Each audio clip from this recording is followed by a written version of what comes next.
Okay, so I'm going to be spending some time talking to y'all tonight about self-esteem and body image. As a group of women, this is obviously going to be geared towards those specific concepts for us as women.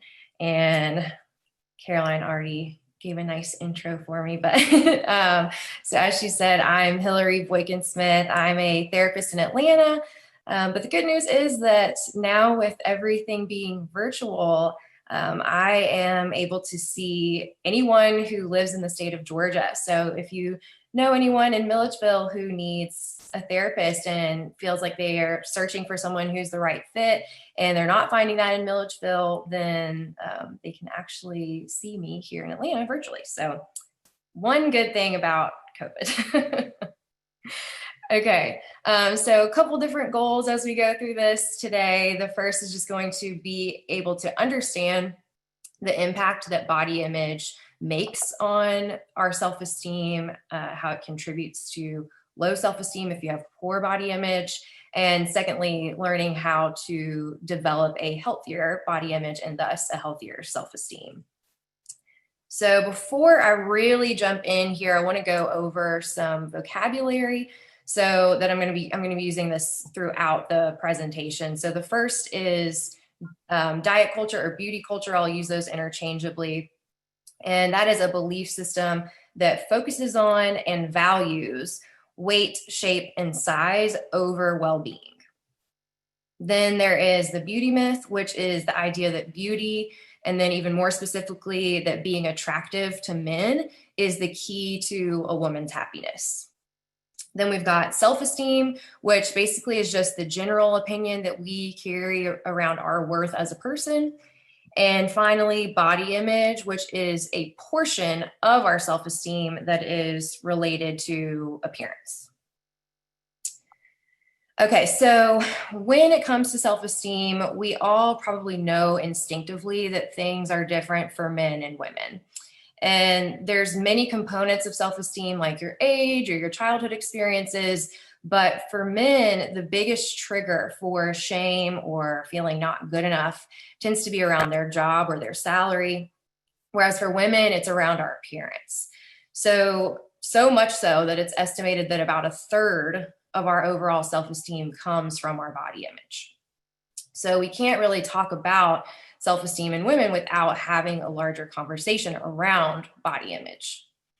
And our concern for our appearance is so hardwired into us that you may have never even thought to really question that. So I want to give y'all that opportunity today. Ask yourself why you want to be beautiful or attractive. Just kind of think about that. So in her book, Beyond Beautiful, Anushka Rees says, "I don't need to have met you in person to know that you don't have an intrinsic desire to achieve physical perfection for its own sake, but that you want what everyone wants, to feel worthy, happy, and loved. And just like every other woman out there, you've simply been taught that being attractive is your best chance of getting there." So think about that. Think about all the time, money, and energy that you've spent on diets or on Botox or on the latest, greatest outfits. And think about if they really made you happier. And if they did, for how long? How long did it take before you needed something else to feel confident? Now, when it's in those terms, it may become clear that chasing those beauty ideals never meets our real need. Now, it's not to say that it's bad to get your hair done or to spend money on clothes, but it does mean that we need to take a closer look into why we do those things. So first, consider the amount of time that you spend thinking about your body or calories. How much happier would you be? How much more could you accomplish if that space was filled with your passions? Those things that you were destined to contribute to the world. Talents just waiting to be cultivated. And while we're questioning those things, we also have to consider why we're socialized as women to be so focused on our appearance when men are socialized to focus on their career.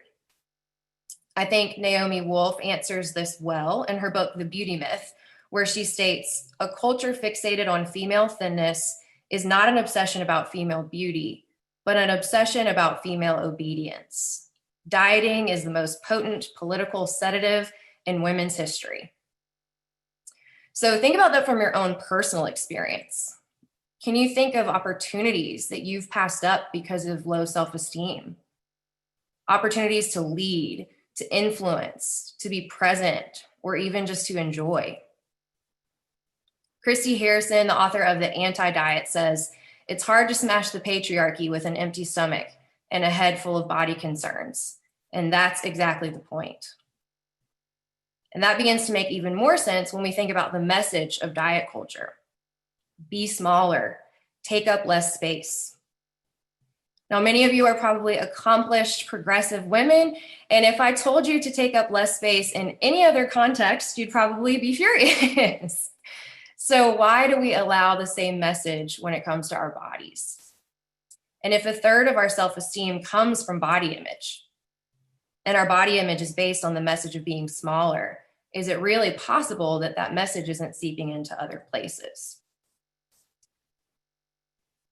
So we see the 1/3 fraction show up in two other important places for women: aging and body fat. A woman will live at least 1/3 of her life with signs of aging, and roughly 1/3 of a woman's body is fat. Now, both aging and fat have become marketed as undesirable conditions that must be fixed, so that women can only feel physically acceptable when we're living as 2/3 of ourselves. So imagine the way that impacts how you show up in the world. Whether it's body image, aging, or body fat, beauty culture is trying to reduce you to 2/3 of a woman. And this reduction is not an accident. The beauty industry depends on your insecurity. Satisfaction does not breed profit, and with $532 billion at stake, the industry is incentivized to create a need that isn't there. There's no real problem with any woman's appearance that wasn't created for profit. This industry is actively warping our self-image because without our dissatisfaction, their industry is rendered useless. The implications they give is that when we chase the beauty ideal, we're being our best selves, or that we're worth it. Conversely, if we do not chase beauty or thinness, we're considered to be letting ourselves go. And as the beauty industry grows and as cosmetic procedures become more commonplace, it becomes harder and harder to resist conforming, and the idea of what's considered normal becomes less and less clear. A new challenge for women has come in the form of the body positive movement. Now, on the surface, this may seem like a good thing, and it may even be well intended, but it unfortunately misses the mark.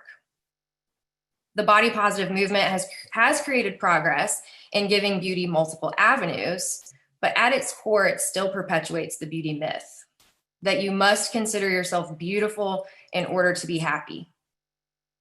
That means being told we should embrace our wrinkles, our love handles, and our cellulite. All the while, this is a direct contradiction to the nipped, tucked, and photoshopped bodies on Instagram that we're constantly exposed to, and the countless ads that we endure that tell us our happiness lies in the next bottle of wrinkle cream. How else could we love ourselves if we don't feel beautiful? And again, there's nothing wrong with feeling beautiful, but it is not the key to our happiness.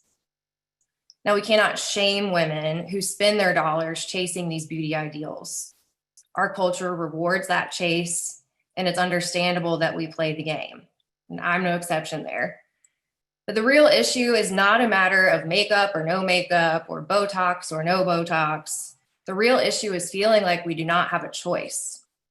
We need to be able to choose a reality where our bodies are a neutral subject, where our physical flaws don't need to be changed, nor do they need to be considered beautiful, because they're instead considered irrelevant.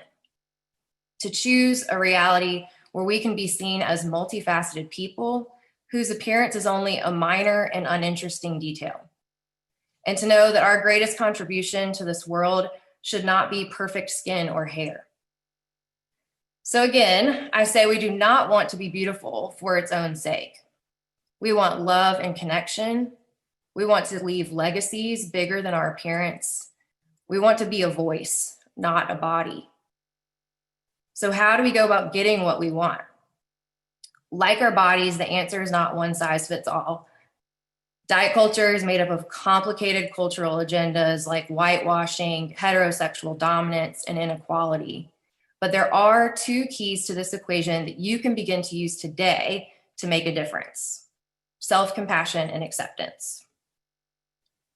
Now, if you've lived your life in comparison and shame, these may feel like foreign concepts.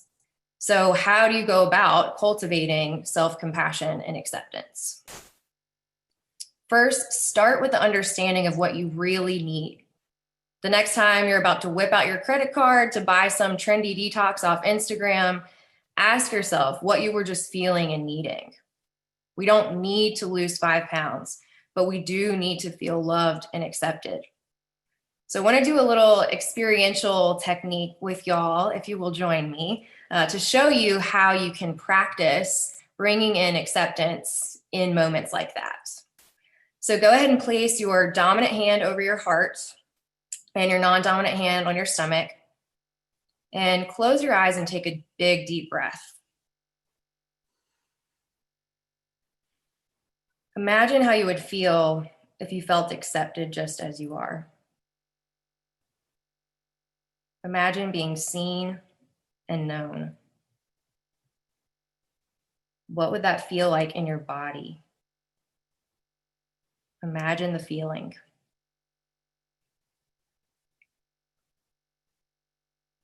When was there a time you felt that before?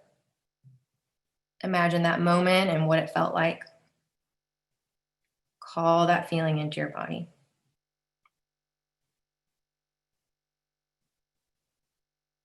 Maybe you're on a stage. Maybe you're being held by a loved one. Whatever represents this for you, just visualize that image and call that feeling of acceptance in.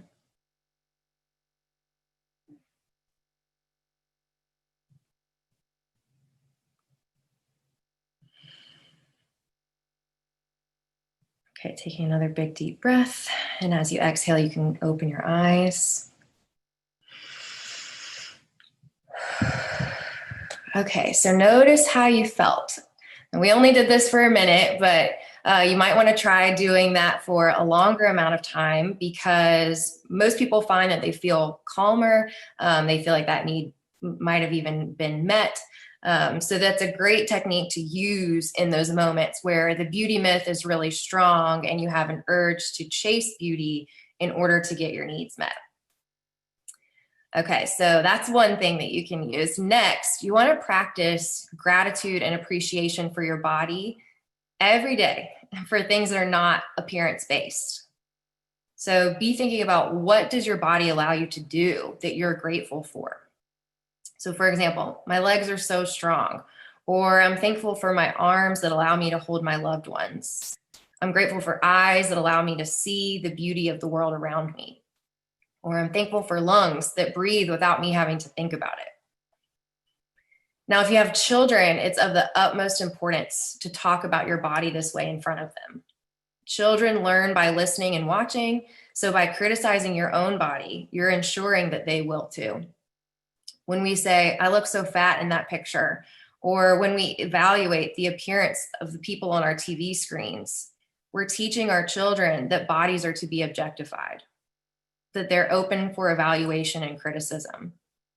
Now, if you've engaged in this kind of talk in front of your children, it's not too late. Just talk to them about what you learned today and begin to make a change towards acceptance and appreciation of your bodies together. Next, you want to practice looking at yourself as a whole person. So what are the qualities that you appreciate in yourself? What values do you uphold? What gifts do you possess? Then you also want to unfollow toxic people on social media, because influencers who constantly talk about diets or plastic surgery and appearance, they will affect your view of yourself, and not in a good way. Think about adding things to your life rather than taking things away. So instead of investing your time and money into taking away your acne, your wrinkles, or your fat, invest in things that add to your life. Volunteer for a cause you care about. Donate to a worthy charity. Develop a new skill or cultivate a talent. Use your dollars to contribute something of value to yourself and to the world. Take care of your body by being kind to it. So feed it when it's hungry. Dress in comfortable clothing. Give it movement and rest when it needs it. Examine your choice. When it comes to beauty culture, we have the choice to either conform to it or reject it. Now, rejecting it does not mean abandoning makeup and grooming. It simply means challenging the belief that those things are the key to your worth and happiness. That means that you will have to regularly practice nonconformity for these ideals. So experiment by going out without putting concealer over a pimple or wear shorts that expose your cellulite, and notice how you feel when you do this. The more you expose yourself to those fears, the less and less power they will have over you. And the exposure teaches your brain that you can exist in the world just as you are. Finally, I recommend finding a quote that really speaks to you. And having this quote in your back pocket can kind of snap you back to reality in those moments where the pressure feels high. So for me, I use a quote from Sue Monk Kidd's The Book of Longings, which says, "Bless the largeness inside me, no matter how I fear it. When I am dust, sing these words over my bones. She was a voice." So thank you for allowing me to be a voice today. And I challenge all of you to see the largeness in yourselves. Thank you.